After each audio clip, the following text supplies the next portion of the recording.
logo após a intentona, as eleições se aproximavam e Vargas poderia perder a presidência pela via democrática. Foi nesse momento que Getúlio se aproveitava de um falso plano que representaria uma nova revolução comunista para justificar a necessidade de dar um golpe de Estado. Nós temos perigo de invasão totalitária aqui no Brasil, então vamos fazer o seguinte, vamos decretar um estado de sítio, que é constitucional, então eu tiro todas estas liberdades e a gente volta a concentrar o poder. Com o estado de sítio declarado, o Congresso foi fechado. O poder legislativo e o judiciário foram suspensos. O caminho estava livre para Vargas exacerbar o seu poder e colocar em prática a ditadura mais implacável que o Brasil conheceu na sua história. O cara que toma o poder em 30, suspende a Constituição.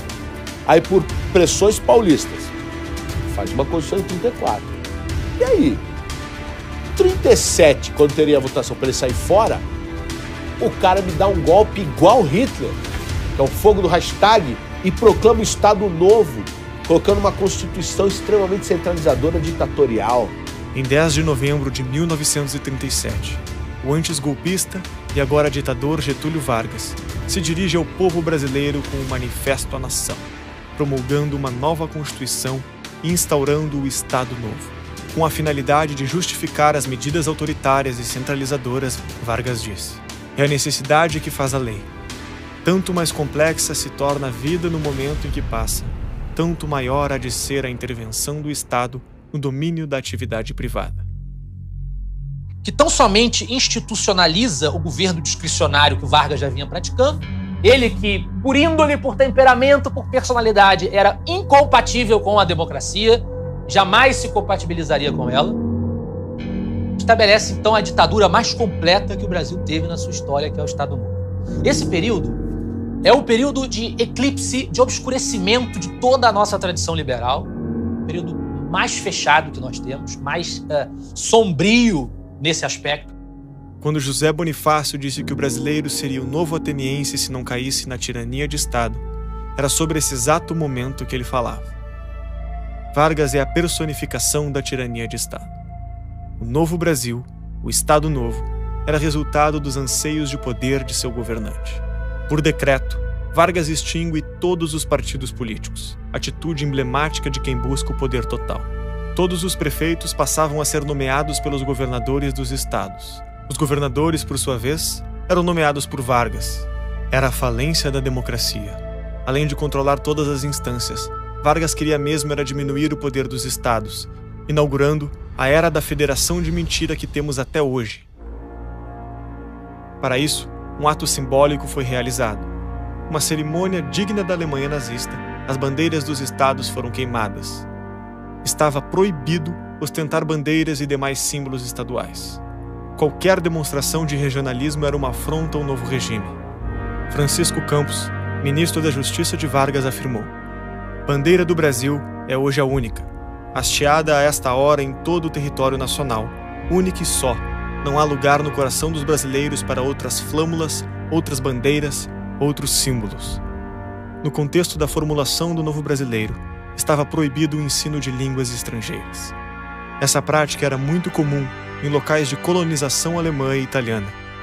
Até mesmo em outros setores, como no futebol, o nacionalismo artificial e forçado passou a ser lei, motivo pelo qual o clube Palestra Itália passou a se chamar Palmeiras. Para silenciar os opositores, o governo instaurou o Departamento de Imprensa e Propaganda, o DIP. Seguindo a escola da União Soviética e dos demais países comunistas, a censura à imprensa, marca pragmática das ditaduras do século XX, não poderia ficar de fora das medidas do Estado Novo. O DIP censurava jornalistas e produzia peças de propaganda enaltecendo o governo, tentando transformar Getúlio Vargas em um mito. Getúlio foi o primeiro brasileiro a fazer propaganda pessoal em larga escala, aderindo ao expediente do culto à personalidade, típico do nazismo, fascismo e no comunismo. O rádio e o jornal propagavam Vargas como o pai dos pobres, o homem que lideraria a nação para o seu progresso e desenvolvimento. Getúlio Vargas foi um cancro da política brasileira, um câncer. Ele é o pai dos pobres, de fato. Acho que é uma alcunha adequada, apesar de não pelos motivos que os seus adoradores gostariam. É pela quantidade de pobres que ele ajudou a produzir, a parir. Ele e Lula. Aliás, Lula é uma espécie de Vargas remodelado. É um demagogo, é um populista. Além de criar todo o Estado, aquele Estado fascista, aquele Estado bem inspirado no Mussolini, com estatais, né, estatais que a gente ainda hoje está tentando privatizar, ele criou a lei da usura no Brasil. A lei da usura, ela proibia empréstimo, ela dificultava empréstimo a juros. Quer dizer, o Brasil mal tinha um mercado financeiro. A intervenção do Estado, tão nociva para a economia, deixou sua marca em diversos setores. O congelamento de preços dos aluguéis, somado a uma série de regulamentações desses contratos, tinha o objetivo alegado de aliviar os custos de vida dos trabalhadores. Mas o resultado foi a escassez de moradias e inquilinos despejados e desabrigados. O que Vargas conseguiu foi uma piora significativa na qualidade habitacional, insegurança jurídica, aumentos expressivos nos preços e na escassez de moradias. Exatamente o contrário do proposto, apesar da propaganda estatal continuar enganando a população e reforçando a imagem do presidente como tal pai dos pobres. É nesse momento, então, que você tem aí, ele faz a proposta de aumentar, de dobrar o salário mínimo e não consegue, porque o Congresso não permite. Ele tem uma proposta também dos lucros enviados para o estrangeiro terem limite, para as empresas estrangeiras não poderem levar lucros brasileiros. Ele tem ideias basicamente protecionistas e, ao mesmo tempo, ligadas a esse trabalhismo. O Vargas, ele se inspira na coisa mais pai dos pobres de todas, que é o programa trabalhista fascista. Criou a CLT, vigente até hoje, depois de mais de 60, 70 anos, inspirada na Carta del Alvoro de Mussolini, um fascista. Todo esquerdista hoje defendendo a CLT, ele tá com Getúlio Vargas aqui, ó.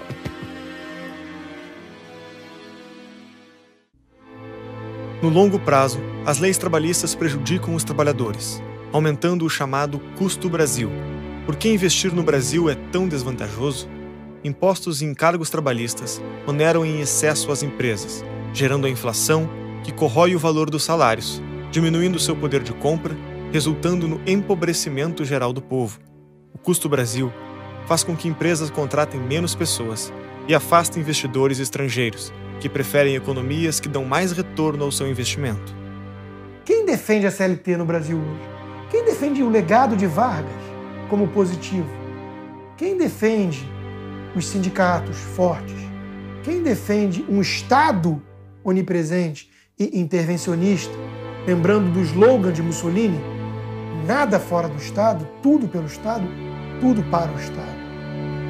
É a esquerda. Daí a gente conclui que o fascismo é de esquerda.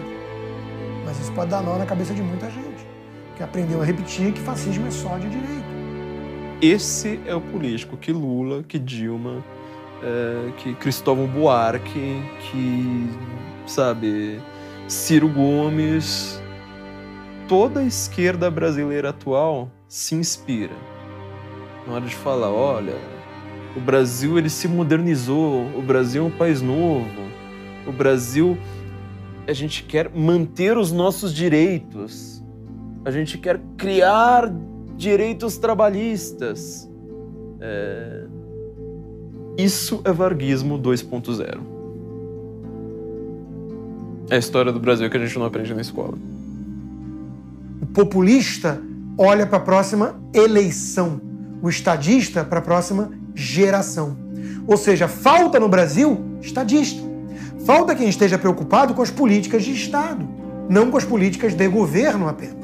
É o velho pão e circo. Você dá, realmente, assim, dá umas migalhas ali para a população. Com o pão que a própria população fabricou, você só pega o pão para você e devolve umas migalhas, a população fala, sem esse político eu não teria migalhas.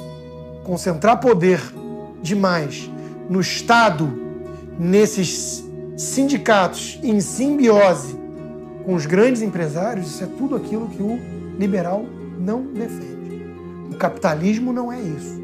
O capitalismo não pode ser um capitalismo de compadrio, de laços. Isso é outro modelo, que chamam, inclusive, de capitalismo por tática perversa contra o capitalismo. Então há uma conexão em termos de mentalidade estatista, intervencionista e autoritária que liga o Marquês de Pombal a Vargas e vai estar presente em Vargas, no regime militar e depois no projeto lulopetista que começa com Lula e termina na Dilma. Essa ditadura, que eu considero muito séria, em números objetivos, ela matou mais do que o período militar no Brasil.